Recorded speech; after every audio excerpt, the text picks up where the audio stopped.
you wanted the best, you've got the best podcast, the hottest podcast in the world. The Chris Voss Show, the preeminent podcast with guests so smart you may experience serious brain bleed. The CEOs, authors, thought leaders, visionaries, and motivators.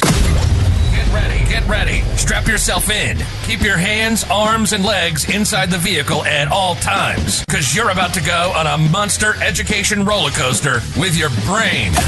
Now, here's your host, Chris Voss. Hi, folks. It's Voss here from the ChrisVossShow.com. Ladies and gentlemen, the Iron Lady sings it. That makes it official. Welcome to 16 years and 2,400 episodes of the Chris Voss Show, and my back is tired. I just flew all the way here, and my arms are burned out. Anyway, that's an old joke. Welcome to the show, folks. We have an amazing author on the show today. We're going to be talking to him. But in the meantime, go to goodreads.com/Chris Voss, LinkedIn.com/Chris Voss, Chris Voss 1 on the TikTokity, and ChrisVossFacebook.com. Today we have Anthony Massucci, a good friend of mine, joins me on the show. I guess I should probably disclose you're a good friend of mine. Or at least he tells me that I am, or I tell him that he is, or one of the two. I think we agree on it. He's the author of the latest book to come out April 8th, 2025. It is entitled Grade School: How Teachers Can Change Your Life, a Memoir. And we're going to get into some of the details because my mom was a teacher for 20 years. My sister was a teacher for a lot of years, and she still has people come up to her and tell her how much they changed her life. I've been hiding from all my teachers because they flunked me most in high school, but they made a difference in my life. Anthony is an author and former Bloomberg News and Time Warner AOL daily finance journalist and Bloomberg TV broadcaster. For the last decade, he has run his own media firm, Hi Anthony Media. He lives in Manhattan, New York, and with his son and daughter. Welcome to the show, Anthony. How are you? Chris, doing great. So glad to be here. Thanks for having me on, and good to see you. Glad to have you as well. You were part of the original accountability crew that helped write my book, Beacons of Leadership. Yes. And you were taking a little bit longer, and after 3 or 4 years, here we are. 5 years? Here we are. 4 years. Here we are. You finally got the book done. It's not about how long it takes. It's about how did you finally get it done. So that's what she said. So, Anthony, give us a .coms. Where can people find you on the interwebs? Best, easiest place is Hi Anthony, like this friendly Anthony, not this kind of Anthony.com. All my social medias are there. I'm pretty active on Hi Anthony on Twitter, on X also. Hi Anthony on Instagram, but basically Hi Anthony everywhere. If you can't remember where, just go to hianthony.com and you'll find me. If you ever get tired of that brand and just move to Denver, put that GH on the end of Hi, and then just get yourself one of those, what do they call those things where you look like Bob Marley? The hair. Oh, yeah, the Rastafari. Yeah, Rastafari hair, and then you can just change it to, it's Hi Anthony. So, Anthony, give us a 30,000 overview of what's inside your new book. So, basically, I had a rough time as a child while I was in grade school, and things that were rough at home. And when I went to school, these teachers were just delightful, loving, kind, generous, supportive. And as I've gotten older and my own kids went through their grade school and middle school, I really could see how much teachers were making a difference in their life. Confidants, friends, just someone they could lean on, someone they could trust. And for myself, people get to know me, they'll often say, if they hear about my childhood, they'll say, wow, you turned out so well. How come? And I give a lot of credit to, I had a great aunt and uncle, my mom, my siblings, but also these teachers in my life, first grade, second, third, fourth, fifth, they all gave me love, kindness, tenderness, friendship, and support when I needed it. Maybe just a couple nights a week, things weren't so great at home, but then I would go to school and really feel uplifted and supported by these teachers. And that really is what the book's all about. It's a thank you note, a love letter to these teachers and teachers for all of us who impact our lives. Yeah. I mean, teachers, mentors, coaches, we can have so many different ways that things can do. But man, in that early shaping, in my stories in my book, I talked about how I purposely flunked a bunch of classes in high school because I didn't need them. I needed like 26 credits and they wanted me to do like 45. And me at an early age of either being ignorant or being too smart for my own good, I basically went to those teachers that I didn't need the thing and said, I'm not going to work for something I don't need to pass high school, and I'm going to flunk your class. Or I think I started flunking their class, and they're like, why are you flunking my class? And then I told them. And so I literally cut a deal with 4 or 5 teachers that I didn't need to complete their classes, that they were like, if you're not going to be in my class, I don't want you here. And what I'm going to do is I'm going to mark you here and you can go someplace else because I'm not going to be offended the fact that you won't learn while you're in my class. And I was like, fair deal. So 2 days, we had those A-B days. Right. So I think there was 4 classes on each day. So on each of the days, I had 2 to 3 hours of going to all my lunches with my friends. We'd walk down to Pizza Hut, have lunches. But the irony is the some of those teachers that flunked me, especially ones that flunked me because I was still in the class and did shit, they actually had the biggest impact on me, and I love those teachers the most. So it really wasn't about the grades, and I probably learned more from them than the F-bomb that they gave me. Well, there is that human element, right? And that's the thing. For example, I have 2 kids, they're teenagers, they've gone through school. And often as parents, we might complain if a teacher isn't doing a great job with our kid, or you might really push on, maybe the math teacher isn't the greatest math teacher. But what if there's someone like in your case, that your child can really lean on, or someone they look up to, or someone they go to for advice? I mean, teachers are spending a lot of time with our kids, right? More than maybe some roles, like maybe even more than some parents. But if nothing else, certainly more than babysitters who we're vetting, or other people, coaches who we're vetting a lot. But teachers, we're thinking about them. Sure, they need to do their job. They are a teacher. We want them to be good teachers. But what if they're a support person, or someone who's giving your child a lot of love or kindness, or even like in your case, you can have a real connection and a conversation. They understood where you were coming from. You were able to share where you were coming from. And there is some element of humanity that I think gets overlooked with the role of a teacher and the lives of all of us. Yeah. And they have such we're at that impactful age, but I remember reading that a lot of, they had to start serving breakfast in school because they found that a lot of kids who were coming to schools in the last 20 years or so, a lot of them had a good breakfast. And when they don't, they overreact, or they overact, or, right. I have high anxiety if you don't feed me. And also they just weren't soaking up data because they're hungry. They didn't have any food, and it's kind of integral when you're growing like a weed to get some food, eh? I remember those pains you used to have when you were a kid, the growing pains? Yes. Your muscles, your ligaments would that was the worst, man. I remember that. Maybe childhood wasn't so great after all, but in your case, good teachers helping, good, yeah, but giving that support and realizing how important it is for these teachers, and then a lot of kids' home life isn't great. Sometimes the bullies are the ones that usually have a really abusive, sort of ugly home life. I remember we had some bullies that were twins, and their parents used to beat them, and so they come to school and beat everybody else. So there's a saying, hurt people hurt people. I've seen that in 57 years. Might have been one of them a couple times. I've made mistakes. So talk to us about the book leads off, or the engagement leads off. Who are your 5 people? What is the concept behind the 5 people? So the concept that I'm taking with the book is finding your 5 people. In this case, for me, 1st, 2nd, 3rd, 4th, 5th grade, these teachers, three of them are older ladies. One was a very young woman just out of college. Another was a 30-something, 6'2", cool black guy who was my 5th grade teacher, who was a bit of a father figure. My 4th grade teacher, she was this young lady just out of college, and I had a big crush on her. But she took me to Ocean World, like on a Saturday. We got to be, buddies, right? So she offered for me to bring my buddy, my friend Perry, but he, at the last minute, couldn't make it. And then just 1st, 2nd, and 3rd grade, when things were especially tough at home, like one of the teachers brought me some of her son's stuff, who was going off to college. Another teacher knew that I liked Peanuts comics, so she would bring in these extra old Peanuts comic strip books from when we were younger. It just 1st grade teacher. It was in Queens in 1st grade. My folks were going through a divorce, and she argued against adding a 33rd kid to her class. And then right in front of me and my mom and the principal. And then the next day I was sitting on her lap reading to the class.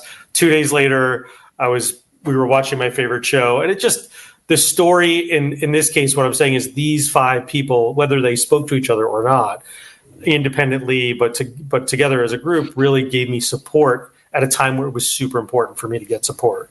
Right. Yeah. So what I'm saying, the bigger message of the book is for all of us, when you go through a rough time, let's say it's divorce or death of a parent or just something really difficult, there are almost always 5 people around us at that point of our life. It could be a friend from a bowling team. It could be somebody you know through social media. Who are your 5 people to get you through a tough time? Mm-hmm. And my argument is that the people are there, but often when we're going through a tough time, we get introverted or we go inward and we feel alone. And we're not really looking for help. We're not looking for support.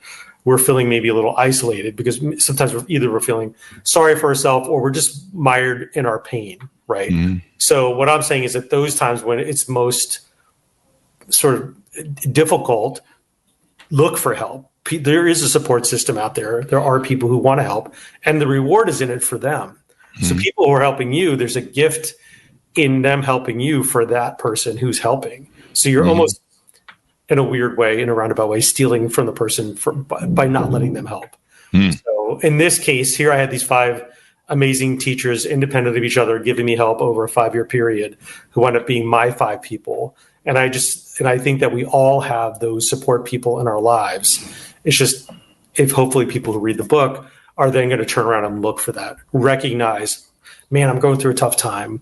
And then even when I was going through a divorce, there were 5 dads in my community who like rallied around, babysitting, and we're going to go out for drinks so somebody's watching the kids or whatever. Just, and it wasn't necessarily like my best buddy or a guy I went to high school with. It was people who were in my community who recognized that I was going through a tough time and stepped up.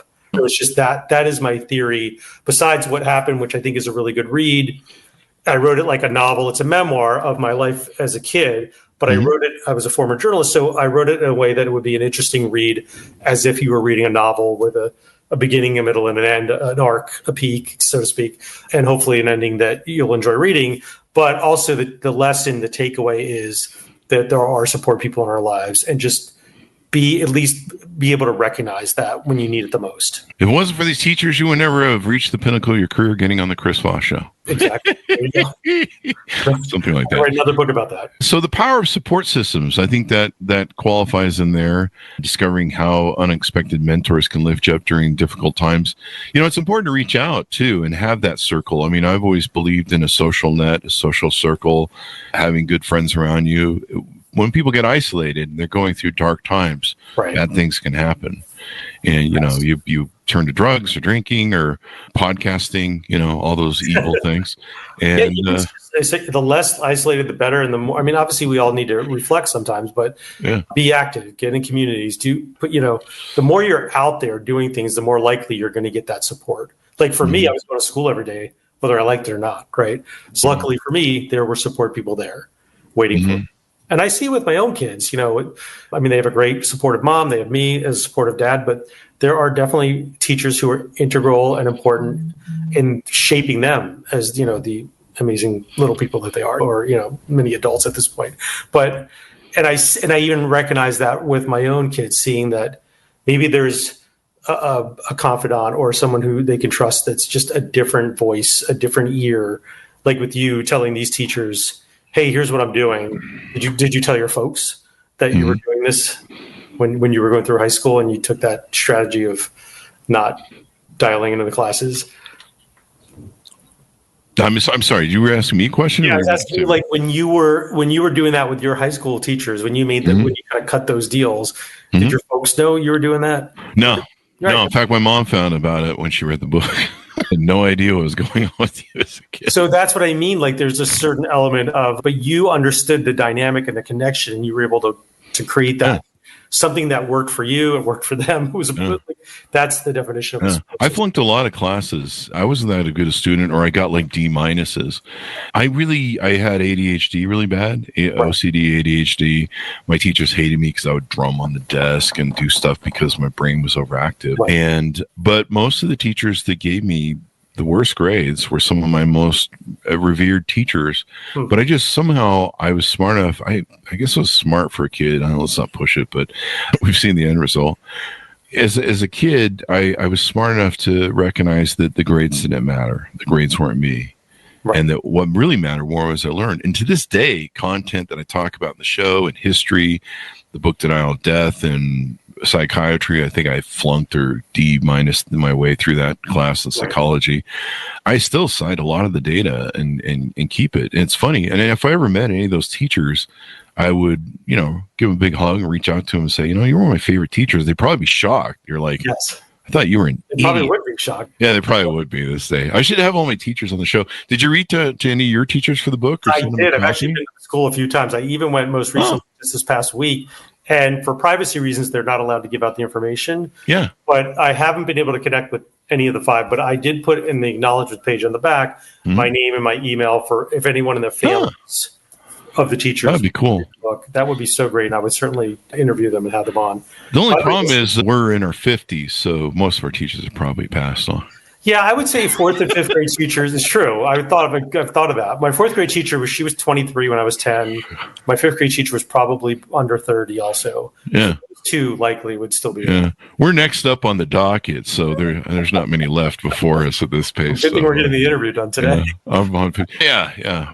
We might kill off tomorrow. Bus will hit us. You're in New York, so bus will probably hit you. More likely, yes. Yeah, taxi. Taxi's probably. Is that the number one way you die in New York? Isn't that taxis? Noise pollution, I'm not sure. That's true, too. Or air pollution, Jesus. By the way, your story sounds so similar to Gary Vaynerchuk, Gary V. We were talking about before. Yeah. He also had a difficulty in school, low grades, but teachers who supported him anyway. So it's interesting. Yeah, I mean, if he doesn't have OCD and ADHD, then I don't know. There's a lot of mirrors and razor blades going on, but he seems to have a lot of natural energy like I did when I was young, bouncing off the walls. And it's it's a CO disease, the OCD and the ADHD, but man, it's a bitch. I had beaten mine with old age and just dragging my body all these 57 years. And then 2 years ago, I got on testosterone treatment because my free was a little low, and son of a bitch, that came back. Like I was all calm, so you got your energy back, so to speak, and then and then I got my OCD, ADHD. Now it's just I'm in a constant battle. Scroll. But I feel great. I'm 35 and putting on muscle. Good work. The great thing about teachers, they have such a beauty of vision. There's a thing that is indicative of human nature, that hope renews us. And it's one of the beautiful things about us as human beings, because no matter what sort of stupid ass shit we get ourselves into, we still seem to find this beauty of hope in sometimes in the most darkest times. And teachers really help design that. What do you think makes a great teacher? And in your study, in your book, and your research of what you did, what do you think were the aspects of the teachers that made the biggest impact on you? I would say emotional intelligence. I mean, I think that's a fancy word or a more modern word than when I was a kid in this school. But I think being able to tune in and understand who's not getting support at home, or who may be a bratty kid in class, but for reasons that they're able to intuit, right? So I think just emotional intelligence, maybe a teacher who's seen enough different kids, seeing the behavior patterns, recognizing the patterns, and then understanding this kid needs some hard love. This kid needs some attention. This kid needs someone to really just sit down and look into their eye and ask what's going on. So just, there's a little bit of psychologist involved with being a teacher, but I think so much the human element, really being able to tune in after you've seen enough kids come and go, after you've seen enough kids with D's and C's or A's and B's, you kind of get a nuance of who's going to learn, who's going to pay attention, who's going to participate. But then those who aren't, is there a reason that they're not, more than just they don't care? Right? Yeah. If there is, can that kid be connected with, or can they be saved, so to speak? But I think so much of it is emotional intelligence. And then I've talked to a bunch of teachers, and I think they do recognize when there's a kid from either a troubled home or somebody who isn't being treated well or just isn't getting the love. And so they're acting out. Yeah. And not everybody reacts the same way. So I think it's the more the teacher can recognize, where the problem kids are and the ones that they can help. Yeah. I think that's the most valuable thing. Even I think being a great teacher, it's hard to top that. But after being a great teacher and influencing through actual education and teaching, I think then the human element is so important. And teachers are a special breed, because I could never be a teacher of children. I want to choke my employees out half the time, and they're adults for stupid shit. Right. The fact that it can be about a bunch of fourth grade rambunctious kids that are bouncing off the walls, they got all the energy, and you're trying to fill them with some sort of intelligence or, I mean, some life skills, I mean, just God bless them. God bless them. Because I don't know that I would do so well. Not everybody's cut out for that, right? Yeah. To be that person connecting with the kids. I mean, I'd be that teacher where they come in the classroom and they're like, why is everyone duct taped to their chairs and their mouth duct taped? I mean, I had a teacher. They're learning. He just read the paper the whole time. He was like a civics teacher, and Mr. Doherty, and he just read the paper. And as long as we did whatever was in the book assignment, and we'd ask him a couple questions. But it takes all kinds of teachers to make it work. But at the end of the day, if someone is paying enough attention and tuned in to who you are and can connect with you, I went to a high school reunion a couple weeks ago and there was one kid who sat behind me who was really dialed out, and he just didn't want to be there. He's definitely a troubled kid. And I said to him, but we had this really excellent teacher, first hour, psychology teacher, and he was also a sociology teacher. And I said, did that guy get through to you? And this kid's name was Anthony. And he said, no, he didn't. And I was shocked because I thought this guy got through to all of us, but he just had that instinct about him, the teacher. But in any case, he didn't. And it was cool that the kid answered honestly. And there's even been a few people that I've met since the book has come out or even in writing of the book, who are surprised that they can't remember a favorite teacher or a teacher who impacted them. There are people out there who don't, but often most people do have one teacher or two teachers come to mind who really made a difference in their lives. And it's really great. If nothing else, the book has been such a great talking point in getting people to talk about teachers who have impacted them, changed their life, made a big difference. And, I'm happy and thrilled to have those conversations. Yeah. I don't know if my mom would get upset with me, but my mom, I think we talked before the show, she lives in the same city she taught in. And so she's constantly bumping into people that are like, hey, I went to your school, or my sister went to your school. She teaches multi-generations in her time. And so sometimes she has, like the mother and the child or something or whatever, but they're all grown up now. I think she's been retired for about 20 years or so. So she's kind of seeing how the end game turned out. And it's funny, she'll tell stories sometimes where she'll meet someone and she'll be like, hey, it's Fred, a teacher. It's Fred from, school. And, oh, you're my teacher and stuff. Or, whatever the name or scenario is, boy or girl. And she'll be thinking in her head, oh, shit, I remember you. You were the shit kid. You were the pain in my ass in class. I was ready to box your ears or something. I'm just putting words in her mouth at this point. Yes. But, she'll immediately go, oh, God, this is that one. The one that drove me crazy all year. Drove me crazy all year. Right. And you know what's funny? They'll always tell her, you had the biggest impact in my life as a teacher. You helped me change my life and be better and yada, yada, yada. And that's the power. I mean, that really is. Can you share with us maybe a story of, did you identify any teacher as being the number one most influential on you, and maybe why? Maybe some of the things she did or stories that she did that impacted you? Yeah, in grade school, it was definitely my fourth grade teacher, Miss Shelton. It was her first job. She had just gotten out of college. And she just recognized really more than any of my other teachers what was going on at home. So she slowly, as the year went on, when I would get my work done quickly, I'd go to the back of the room for bonus reading, whatever. She would just sit and chat with me, sometimes outside the room, and just tune in to what's happening. How are you doing? How's life at home? Without being so direct, she just understood and got to know me well and tuned in. It just made me feel comfortable and open to her kindness. Like rather than it, she kind of worked and over time I was just more open and honest with her. And she really, I remember thinking like, oh, she should get married and have kids. She had this like mothering skill, right? Yeah. And yeah, for sure, she was the most impactful. And then in the spring of that year, we actually on a Saturday wound up going to what was like SeaWorld, but it was called Ocean World in South Florida. See the dolphins and the whales, whatever. And, back then, a fourth grade teacher coming over and honk and running out and spending the day, like that was actually what happened, right? So nobody would object. And back now, I'm sure people would object. But the point is there was that level of comfort and kindness, and she probably enjoyed my company. I was this charming little guy with, happy to. Your little Italian New York charm, you. That's right. And I did have a crush on her, and I would when I walked home from school, me and my brother would walk to 7-Eleven to get Slurpees, and I would watch for her car so I could wave. But she just really connected with me and really got me to love reading even more. She would ask me a lot about the books I was reading, brought in extra books for me to read because I was, going through a lot of books at that age and just really embracing it. So but the human element was what stays with me the most all these years later. Just, it was very kind and sweet and loved that about her. It's just so interesting how they shape our life. And it's so great that you paid an homage to them. I got an idea for a second book for you. I'm just a marker. I don't mean to tell people what you should write this. Like I know what's good in the world. Have you seen me lately? But it'd be fun for a second book or documentary to support this book. You go, I don't want to say hunt down. I was going to say hunt down. You want to go find maybe one of those teachers or some of those teachers, and it becomes like a journey.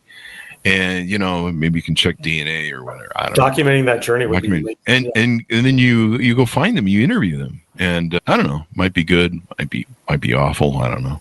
It might be just like I said. I'm 57. How old? You don't need to disclose that on the show, but we're kind of old, But I mean, there might be someone in a rest home or something, or whatever, and it'd be funny if you could get a crotchety old one to be like, "You were the worst student. I hated you. I can't believe you haven't turned into something."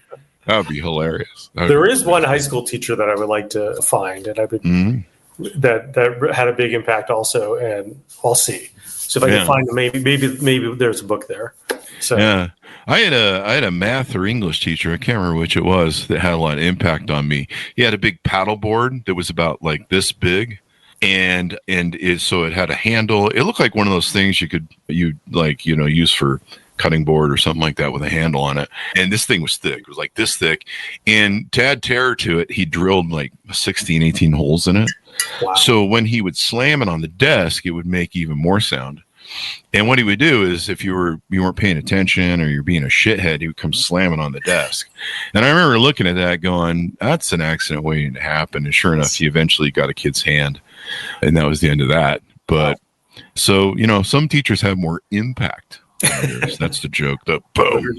Figuratively, right? Oh, he would hit that. I mean, if you were paying, I think he did it to me once. I was dawdling off with my OCD, and he came up, slammed that thing on your desk. Oh, he would smack the student's desk, not his own. Yeah, he smacked your desk. That's why somebody would. Yeah, you'd have to be really out of tune to not see him on approach, or sometimes he'd sneak around you because he'd be irritating, and he'd come around you, and you'd just be like. I was 12 thinking about girls. We're not going to get into how much my math teacher influenced me at 12 in my math class, and she was really hot and had a crush on her. Well, that's another story. I think that's book 2, How Teachers Sexually Broke Me for Life. But they do more. I'm really kind of disappointed. I feel ripped off that we didn't have the kind of female teachers that we seem to have nowadays. That's a difference. Well, times have definitely changed, but I do think universally the teachers still make big impact. From your mom on to teachers, my own kids' teachers. So it's a great role for somebody. I know being a teacher isn't for everyone. Plenty of people get soured by the educational system, lots of reasons. But if you can stick it out, I think there's a lot of rewards in doing it. Yeah. And I mean, my mom's, I think the rewards of having the people come up to her. I don't know. I'll have to ask her. I don't think anyone's ever come up to her and go, I hated you as a teacher. You were too mean to me. Hopefully they didn't say it. And I would expect that some of my teachers that flunked me and I got horrible grades and I basically just tried to D- through most of those classes that I had to pass because I realized my parents weren't rich. I was going to have a Pell Grant going to college. I realized I wasn't going to Harvard, and I was stupid as shit. Although I don't know, now that I read the book and my story, it's pretty fucking smart. I mean, in high school, I figured out that you would have to take, I think it was like 52 credits that you would get if you took all the classes and passed them, but I only needed 26. So my brain went, why the fuck do I need to do the extra work? Why get all 52 if you don't? Yeah, kind of the reason I became an entrepreneur. And like, I can work for others and do work, or I can just work for myself and sit around all day, which is what I do now. Thanks for sitting down and doing this. This is great. That's part. I noticed you are sitting. Yeah, you think I also don't have pants on, so there's that. So horrifying my whole audience. I am wearing shorts. He's in underwear the whole time. Yeah, thankfully that became like a thing in over COVID. You would see those newscasters. Yes, and they like have the top suit on, and then below they're just kind of in some shorts. Mr. Wonderful on Shark Tank, Kevin O'Leary. He's famous. Yeah, I think we have. We're talking with Jack Tapper's people about coming on for his new book on Biden. And I think we're going to book him for the show. We had him booked, and then his novel didn't do so well. And so they killed like everybody like right away. But this book's a nonfiction, and hopefully they'll book him once we get the schedule arranged. But we're chats with him. But yeah, I remember seeing him. I think he did that a couple times during the COVID thing. But that's how we met during COVID. Yep. Yeah, crazy times. Good old so there you go. Days. Those were good days. Clubhouse. Oh, Yes. I remember that. And we were just all hanging out and building community and waiting for the world to end Armageddon. Who knew we just had to wait till 2025? It was the modern day CB radio. Just more, that was great. Those were good times. We were all huddled in our basements. I mean, it was almost nightly. Like we did the chats. Yeah, It felt like, I run an open mic all day long, and we're sitting in audiences all day long with one of my spare phones. And I people would follow me because they'd see me in there with the logo and stuff. You did predict that when COVID ended, that Clubhouse would fold popular. Yeah. And you were right. And a lot of us in the group did not share your vision of what reality would be Yeah, a lot of people. I mean, I have that whenever I predicted Google Plus would fail and fold, and oh boy, I got arrows for that. They were not happy because you have people that had millions of followers, and they built their brand on it. I think Chris Brogan had written a book 5 minutes after it launched about how to use Google Plus, and he's a great man, a great writer, a great book author. But people were like, wait, shouldn't you give it another week before? and then there were people that were making money off of Clubhouse. They were trust agents. Yeah, there were people making money off Clubhouse. Yeah, there was one gal. She was selling what was like an $18,000 course on how to make money at Clubhouse and excel at being a speaker in Clubhouse. Yes. And if you give me $18,000, folks, I'll tell you how to be successful in podcasting. Yeah, it's weird how that works. I'm not writing any checks, but keep up the good work. Did you've done some work with Gary Vaynerchuk over the years. I know you appeared on his podcast before mine. I feel slighted that you would do his before mine. No, I'm just kidding. He's a wonderful guy. I do his podcast first. I did meet him before I met you, so it's okay. All right. So I'm not more important than Gary. I see where we're going here with this thing. Back in 2009, I was a social media journalist at AOL Daily Finance. He was an up-and-coming influencer doing wine and doing a lot of cool stuff. I think he did David Letterman back then. And he was, it was Jimmy Fallon. And anyway, he was at a bowling alley in 2009 and invited those of us who wanted to join him. It was just like an open Twitter tweet. Hey, whoever wants to come and that's how I met him in 2000. Yeah. And just followed his career and did buy some NFTs in 2021 and got into the whole world of VFriends and just gotten to know him better and better over the last 5 to 15 years. But as a former tech journalist, it was fun watching his career grow. And just he, like you, with predictions, he had predicted how influencers and social media would become sort of more important than network television, for example. Mm-hmm. And at the time where he said that, it seemed like malarkey. Yeah. And it all happened. So he's done a good job of keeping his finger on the pulse. Oh, yeah. And he has a huge agency, I think, still. He's got a great podcast. All from that wine business back in the day. I remember the wine. At a wine shop, and it still has it. And he's done well. He's created a media company after that. And I think, doesn't he own interest in the Jets now?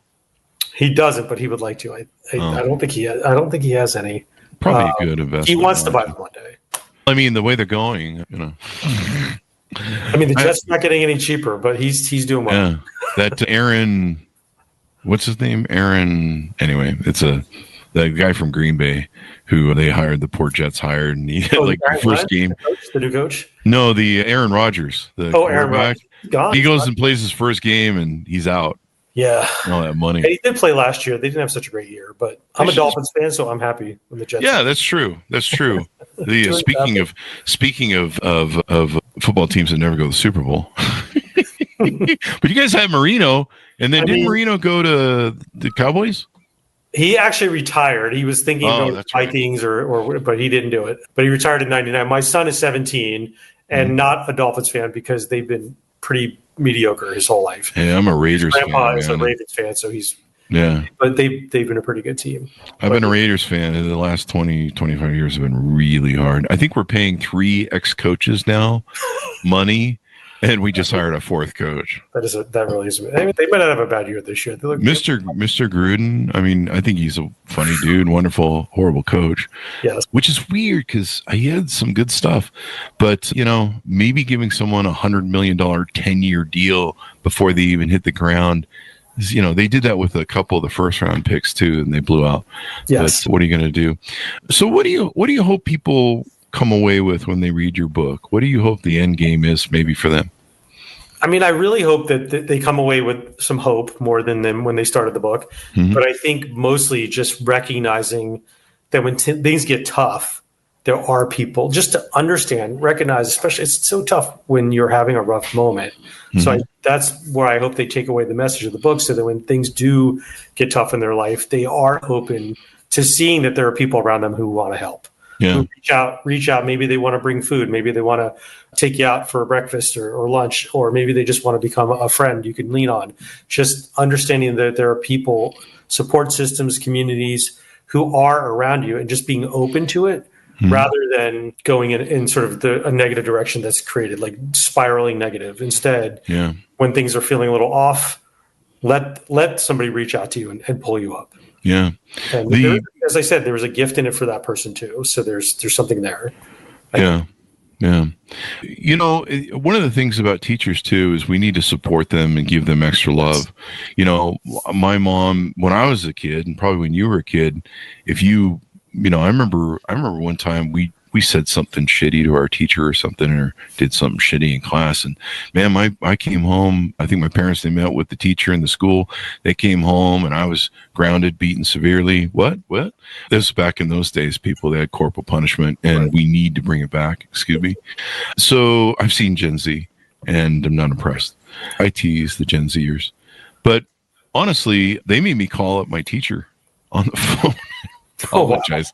And that was probably one of the most hardest things I ever did in my life. But man, it was a skill builder. It taught me character, taught me to say I'm sorry, that it's okay to apologize.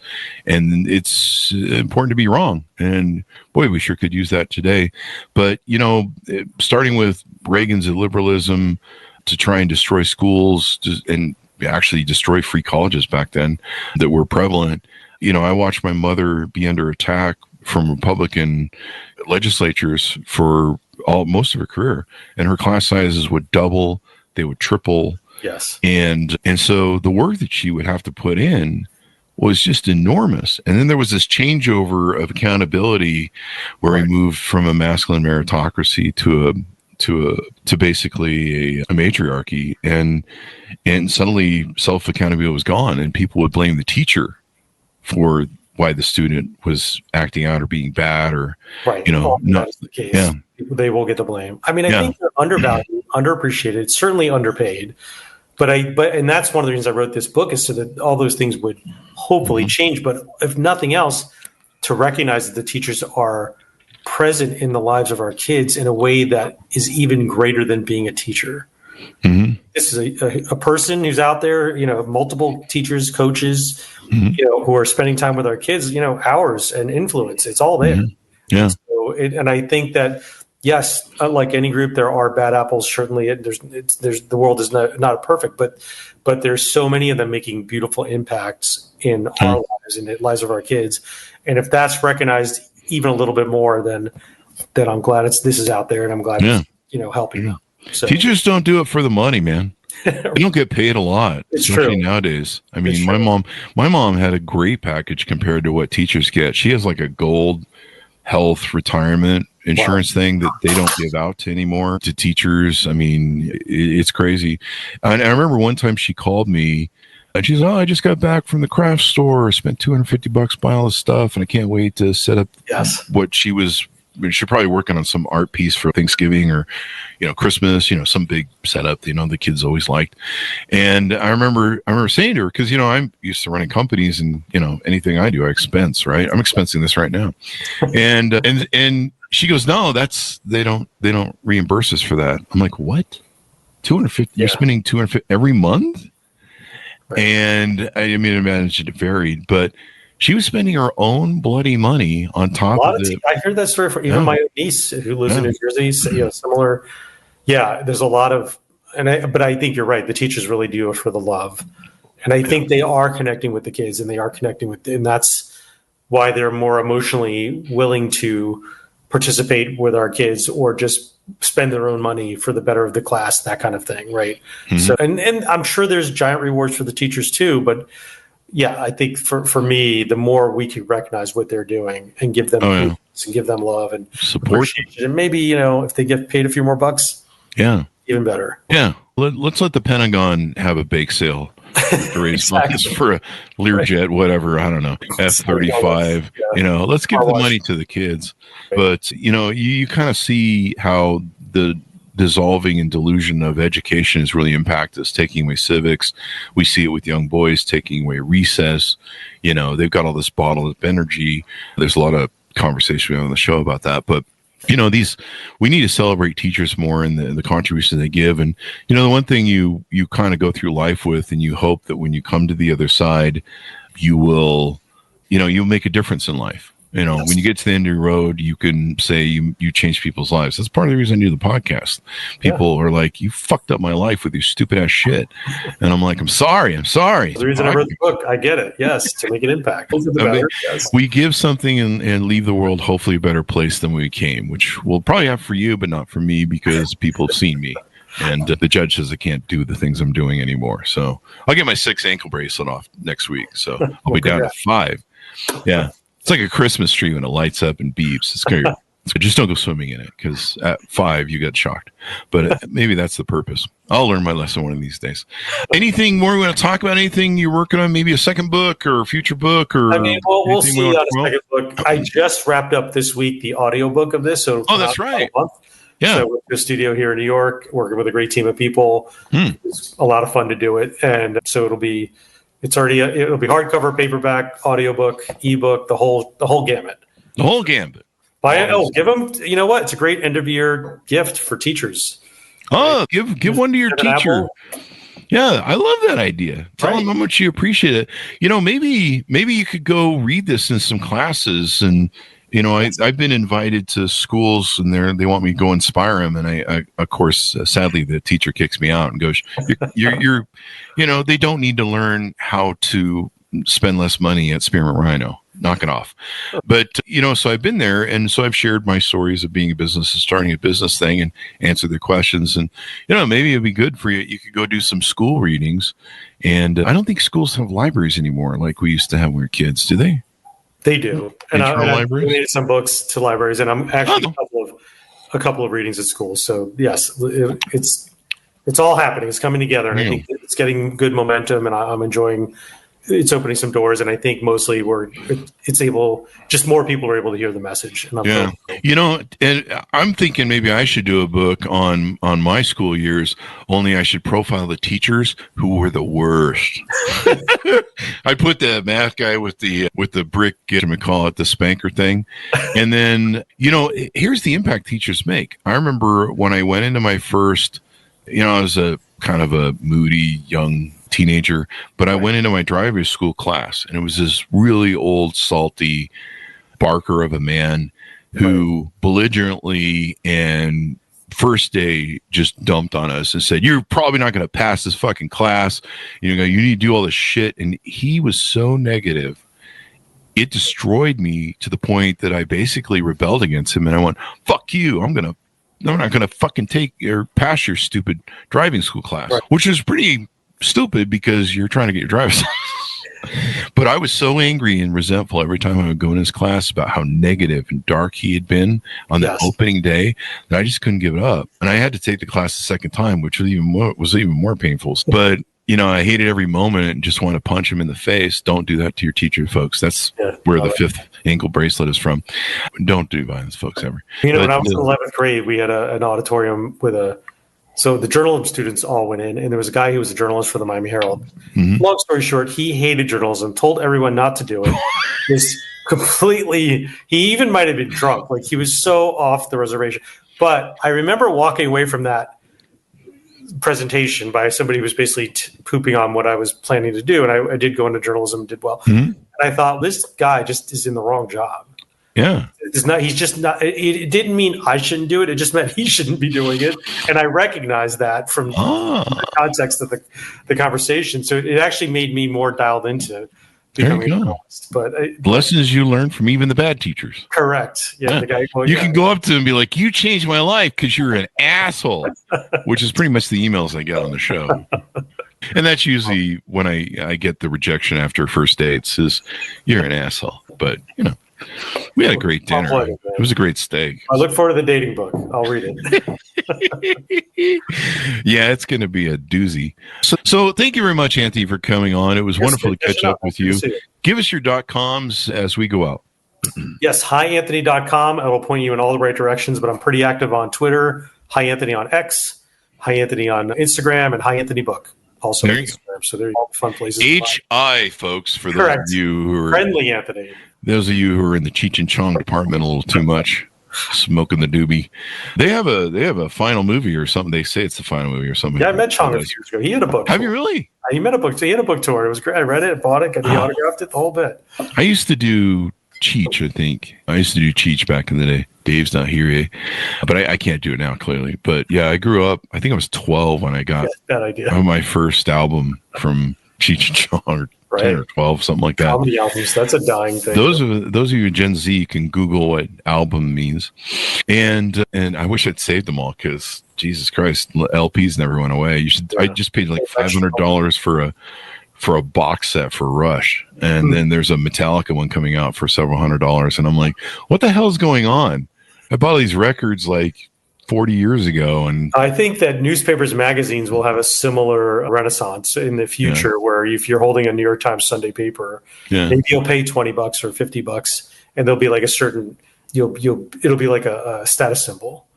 Right. Yeah. Like only the rich can have newspaper again and get black print all over their hands. Yeah. Just like we're seeing with these albums, same kind of thing. So yeah. I miss the tactile feature of that, but sadly we come from that generation where I don't know that may be lost. So what are you gonna do? So thank you very much, Anthony, for coming on the show. Folks, order of the book wherever fine books are sold. It's called Grade School: How Teachers Can Save Your Life. A memoir out April 8th, 2025 by Anthony Massucci. Go to goodreads.com/Chris Voss, LinkedIn.com/Chris Voss, Chris Voss 1 on the TikTok, any else crazy place in it. Be good to each other. Stay safe. We'll see you next time. That's how.